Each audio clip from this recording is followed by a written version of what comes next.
Catholic ईसाई धर्म के सबसे बड़े धर्मगुरु पोप फ्रांसिस का 21 अप्रैल को ब्रेन स्ट्रोक से निधन हो गया। वे ईसाइयों के धर्मगुरु होने के साथ साथ वेटिकन देश के राजा भी थे। इतिहास के पहले लैटिन अमेरिकी पोप भी वे थे और अब उनके निधन के बाद वेटिकन में 9 दिनों का शोक घोषित है। इन 9 दिनों के दौरान ही पोप फ्रांसिस के अंतिम संस्कार की प्रक्रिया पूरी की जाएगी। इस अवधि में रोम की प्राचीन प्रथा में इसे नोवेनडियल के नाम से जाना जाता है। और कैसे उनका अंतिम संस्कार होगा, कहां उन्हें दफनाया जाएगा, इसकी जानकारी आपको हम देने वाले हैं। साथ ही आपको बताएंगे कि पोप फ्रांसिस ने अपनी मृत्यु के बाद कहां ले जाने की इच्छा जताई थी। उनकी एक अंतिम इच्छा की भी बात करेंगे जो उनके जाने के साथ ही अधूरी भी रह गई। तो खबर पर आते हैं। वेटिकन सिटी में ईसाइयों के सबसे बड़े धर्मगुरु पोप फ्रांसिस के अंतिम संस्कार की तैयारी शुरू हो गई है। 9 दिनों तक उनकी मृत्यु पर शोक मनाया जाएगा। हालांकि आपको बताएं कि पोप फ्रांसिस ने अंतिम संस्कार से जुड़े नियमों में कुछ बदलाव भी करवाए थे। पुराने समय में ईसाई धर्म में एक परंपरा ये भी थी कि पोप के शरीर को संरक्षित करने के मकसद से कुछ अंग निकाल लिए जाते थे, लेकिन इस बार ऐसा नहीं होगा। दरअसल 16वीं से लेकर 19वीं सदी के बीच पोप के अंतिम संस्कार की एक और प्रथा थी, जिसमें शरीर को संरक्षित रखने के लिए पोप के 3 अंगों को निकाल लिया जाता था। आज भी 22 पोप के दिल, लिवर, स्प्लीन या तिल्ली और पेनक्रियाज संरक्षित हैं। यंग ट्रेवी फाउंडेशन के पास एक चर्च में संगमरमर के पत्थर के कलशों में रखे गए हैं। ट्रेवी फाउंटेन 18वीं सदी में बनाया गया था। हालांकि पोप फ्रांसिस ने 2024 में इन प्रथाओं में बदलाव कर दिया था। इतना ही नहीं, पोप ने अपने अंतिम संस्कार को लेकर जो कुछ इच्छा जताई थी वो भी आपको बताते हैं। पोप फ्रांसिस ने 2024 में बताया था कि उन्हें कहां और कैसे दफनाया जाए। वो नहीं चाहते थे कि उनको ऊंचे प्लेटफॉर्म पर लेटाया जाए। उनकी इच्छा थी कि एक सामान्य पादरी की ही तरह उनका भी अंतिम संस्कार किया जाए। उन्होंने मारिया मैगिगोर बेसिलिका को अपने अंतिम विश्राम स्थल के रूप में चुन लिया था। आमतौर पर पोप के शरीर को सेंट पीटर्स बेसिलिका के नीचे बने तहखाने वेटिकन ग्रोटोज में दफनाया जाता है, लेकिन पोप फ्रांसिस ने 2024 में रोम में सांता मारिया मैगिगोर बेसिलिका में उनके शरीर को दफनाने की अपनी इच्छा के बारे में बताया था। यह उनकी सबसे पसंदीदा चर्च थी, जहां पर वो अक्सर जाते रहते थे। अंतिम संस्कार को लेकर प्रथा यह है कि 3 परत वाले कॉफिन में पोप का शरीर रखा जाता है, लेकिन पोप फ्रांसिस ने इसे लेकर भी कहा था कि उन्हें एक सामान्य पादरी की ही तरह दफनाया जाए और उनके शरीर को 3 कॉफिन में न रखा जाए। साथ ही उन्होंने अपने शरीर के किसी भी अंग को निकालने की अनुमति नहीं दी थी। वैसे पोप फ्रांसिस को कई बड़े फैसलों के लिए भी जाना जाता है। मसलन समलैंगिक लोगों के चर्च आने की इजाजत के साथ ही सेम सेक्स कपल्स को आशीर्वाद देने जैसे फैसले उनके द्वारा लिए गए थे। इसके अलावा पुनर्विवाह को धार्मिक मंजूरी देने जैसे बड़े फैसले भी उन्होंने लिए। सबसे बड़ी बात यह थी कि पोप बनने के बाद वेटिकन के एक खास पैलेस को पोप के लिए रखा जाता है, जिसका नाम है अपोस्टोलिक पैलेस। अब पैलेस है तो जाहिर सी बात है कि भव्य ये होगा जरूर, लेकिन पोप फ्रांसिस इस आलीशान पैलेस में न रहकर साधारण घर में रहा करते थे।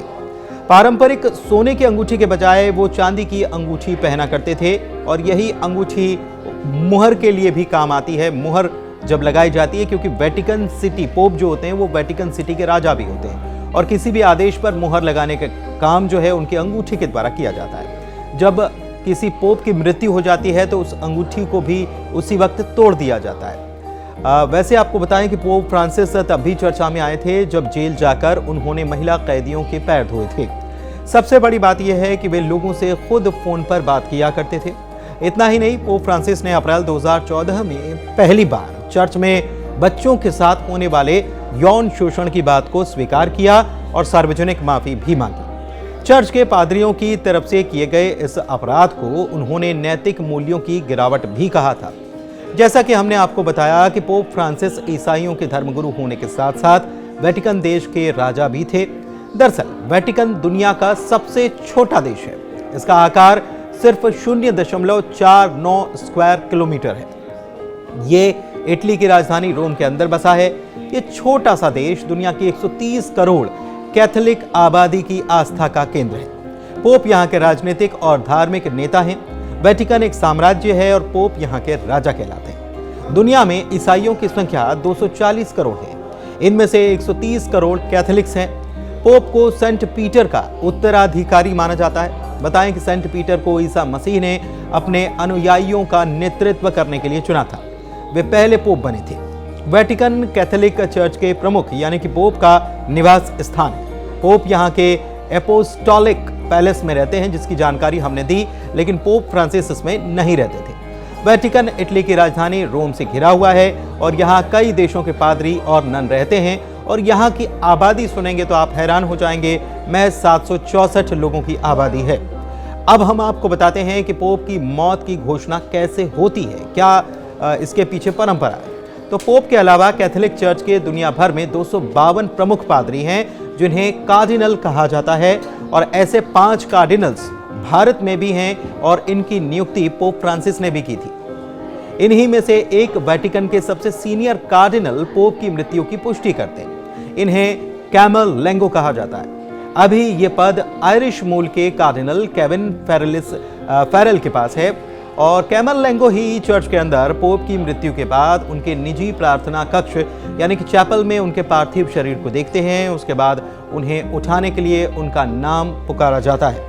मौत के बाद डॉक्टर्स भी पोप की मौत की आधिकारिक पुष्टि करते हैं। परंपरा के मुताबिक जब पोप के शरीर में मेडिकल ट्रीटमेंट से कोई भी असर या सुधार नहीं दिखाई देता और शरीर पूरी तरह से शांत हो जाता है तो उनकी उस अंगूठी को तोड़ दिया जाता है, जिसका इस्तेमाल वो दस्तावेजों पर मोहर की तरह करते थे। यह पोप के शासन के अंत का प्रतीक होता है।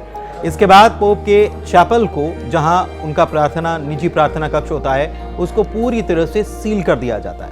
कैमल लेंगो सबसे पहले चर्च के दूसरे सीनियर कार्डिनल्स के ग्रुप यानी कि कार्डिनल कॉलेज को ये बताते हैं कि पोप की मौत हो चुकी है। इसके बाद वेटिकन प्रशासन मीडिया को इसकी सूचना देता है। पोप की मौत के बाद आगे की क्या प्रक्रिया होती है, इसको भी जानना जरूरी है। पोप की मृत्यु के बाद 9 दिनों तक शोक मनाया जाता है। रोम की प्राचीन प्रथा के अनुसार इस अवधि को नोवेंडियल के नाम से जाना जाता है। इस दौरान पोप को ईश्वर का आशीर्वाद दिया जाता है। उन्हें पोप के कपड़े पहनाकर सेंट पीटर बेसिलिका नाम की जगह पर ले जाया जाता है। सेंट पीटर बेसिलिका असल में रोम के पहले पोप सेंट पीटर को दफनाने वाली जगह है और यहाँ लोग सार्वजनिक रूप से पोप फ्रांसिस के अंतिम दर्शन कर पाएंगे।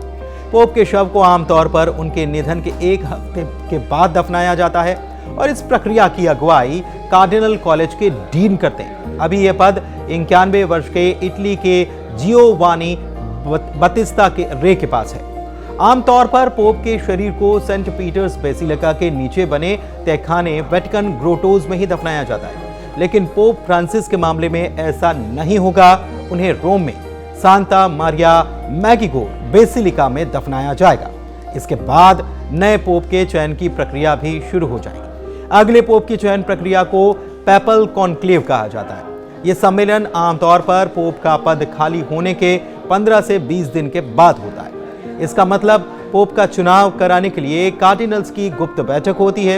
यह सम्मेलन आमतौर पर पोप का पद खाली होने के 15 से 20 दिन बाद होगा। कार्डिनल बड़े पादरियों का एक ग्रुप है। इनका काम पोप को सलाह देना होता है। हर बार इन्हीं कार्डिनल में से पोप चुना जाता है। हालांकि पोप बनने के लिए कार्डिनल होना जरूरी नहीं होता। 1379 में अर्बन 6 आखिरी पोप थे जिन्हें कार्डिनल कॉलेज से चुना नहीं गया था। धन्यवाद।